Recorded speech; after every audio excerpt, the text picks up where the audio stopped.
Graph theory में एक बहुत ही इंपॉर्टेंट पोर्शन है जिसे समझना आप लोगों के लिए बहुत जरूरी है, वो है ग्राफ रिप्रेजेंटेशन। एग्जाम में भी इससे रिलेटेड क्वेश्चन पूछे जाते हैं कि ग्राफ को रिप्रेजेंट कैसे करेंगे। तो ग्राफ को रिप्रेजेंट करने के बहुत सारे जो ये हैं टाइप्स हैं, उसके थ्रू हम रिप्रेजेंट करते हैं। सबसे पहले देखें एडजेसेंसी मैट्रिक्स। सबसे पहले क्या है एडजेसेंसी मैट्रिक्स, और दूसरा क्या है एडजेसेंसी लिस्ट है। ठीक है, तो ये दोनों को हमको समझना है वन बाय वन करके, और एग्जाम में जो पूछा जाएगा या ग्राफ दिया रहेगा उसको हमको एडजेसेंसी मैट्रिक्स निकालना है या फिर एडजेसेंसी लिस्ट निकालना है।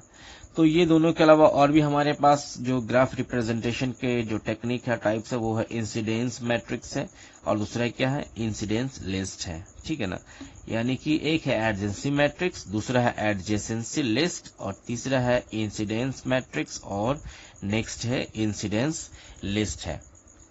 तो आज के लेक्चर में हम आपको दिखाते हैं एडजेसेंसी मैट्रिक्स क्या होता है, फिर हम लोग इसको पढ़ेंगे एडजेसेंसी लिस्ट है। ये दोनों इंपॉर्टेंट है तो इसको हम लोग दोनों को देखेंगे। ठीक है, चले सबसे पहले देखते हैं एडजेसेंसी लिस्ट के एडजेसेंसी मैट्रिक्स को कैसे रिप्रेजेंट करते हैं। इसकी डेफिनेशन है it is a 2D array of size v by v, that is vertices। v क्या है vertices, where v is the number of vertices in a graph। ये एक 2D array होता है जिसमें साइज v by v होता है। जैसे इसको हम देख लेते हैं let the 2D array be adjacency, और ये हमने array का साइज डिफाइन किया यहाँ पे। ठीक है ना, तो ये adj जो ये adjacency है, यहाँ पे हम इसका वैल्यू देंगे। जैसे एडीजे एडजेसेंसी, यहाँ पे हमने आई दिया, यहाँ पे हमने जे दिया। ध्यान रहे कि आई जो क्या है ये नोड मान लेते हैं। ठीक है ना, ये जो है आई जे जो है ये नोड है। ठीक है ना, ये मान लीजिए नोड है। तो यहाँ पे देखते हैं अगर आई और जे के बीच में एज है तो वैल्यू क्या होगा 1 होगा। आई और जे के बीच में अगर एज है तो वैल्यू क्या होगा, ये मान लीजिए आई है, ये मान लीजिए जे है, तो आई और जे के बीच में अगर एज है तो वैल्यू क्या होगा 1 हो जाएगा। ध्यान रहे आई जे के बीच में कनेक्शन है तो वैल्यू 1 होगा। ओके, और अगर आई और जे के बीच में एज नहीं है, आई और जे के बीच में एज नहीं है तो वैल्यू क्या होगा 0 हो जाएगा। इस तरीके से तो आपको वैल्यू फाइंड करना आ गया। अगर दो एज के बीच में, दो वर्टिसेस के बीच में एज है तो वैल्यू 1 होगा, अदरवाइज वैल्यू 0 हो जाएगा। ठीक है, तो अब इसको हम डायग्राम से कंप्लीट समझते हैं। डायग्राम और इसका जो वैल्यू है ये सामने आपके है। तो सबसे पहले ग्राफ के ऊपर फोकस कीजिए। ग्राफ में हमारे पास 5 वर्टिसेस यहाँ पे हैं, A B C D E, right, और डिफरेंट एजेस हैं। तो इस तरीके से यहाँ एक हम टेबल बना लिए हैं ए बी सी डी ई, और यहाँ पे ए बी सी डी ई।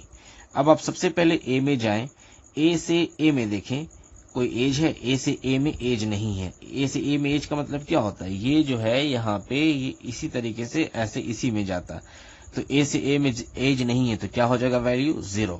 ए से बी में एज है यस 1। ए से सी में एज है। ए से डी में एज नहीं है और ए से ई में एज नहीं है 0 0। इसी तरीके से आप बी से देखें, बी से ए में एज है, बी से बी में एज नहीं है, बी से बी में एज नहीं है, बी से सी में है, बी से डी में, बी से ई में है। तो आप इसी तरीके से सी डी ई का फाइंड कर सकते हैं कि किसमें एजेस हैं। अगर एज होगा तो वैल्यू 1 होगा और एज नहीं है तो वैल्यू 0 होगा। फाइनली इसको हम लोग यहाँ पे डायगोनली ऐसा करके दिखा सकते हैं। देखिए सारे में 0 0 आ गया। तो एग्जाम में क्वेश्चन पूछा जाएगा या ग्राफ दिया रहेगा, आपको फाइंड करना है एडजेसेंसी मैट्रिक्स। तो आप पीछे का जो कुछ फॉर्मूला जो मैंने बताया यहाँ पे F I J equal to 1, I J equal to 0, उसको फाइंड करने के बाद आप इस तरीके से डायग्राम बना सकते हैं। ठीक है ना, तो ये अनडायरेक्टेड ग्राफ का जो एडजेसेंसी मैट्रिक्स था। अब आपको हम एक और एग्जांपल दिखाते हैं जो डायरेक्टेड ग्राफ का जो एडजेसेंसी मैट्रिक्स निकालना है उसको हम कैसे फाइंड करेंगे। एक और यहाँ पे जो ग्राफ का डायग्राम आप देखें, यहाँ पे डायरेक्टेड ग्राफ है, ए से बी में जा रहा है, ए से सी में नहीं जा रहा है। ठीक है ना, ए से बी में है बट ए से सी में नहीं है, बी से सी में है बट बी से ए में नहीं है, बी से डी में है, डी से ई में है। ठीक है, तो इस डायग्राम के थ्रू आपके लिए बहुत आसान है निकालना। अब आप देखें कि ए से ए में नहीं है 0। ए से बी में है, ए से आप देखें, ए से बी में, ए से बी में देखें, ए से बी में आप देखें, ए से बी में है, तो ए से बी में क्या हो जाएगा 1, ठीक है ना। फिर ए से सी में आप देखें, एज तो है लेकिन ये और डिग्री नहीं, इन डिग्री है, यानी कि ये नहीं होगा। ए से सी में नहीं जा रहा है ना, तो ये नहीं होगा। उसी तरीके से ए से डी में तो जा ही नहीं रहा, तो 0 हो जाएगा। ए से ई में नहीं जा रहा है, तो 0 हो जाएगा।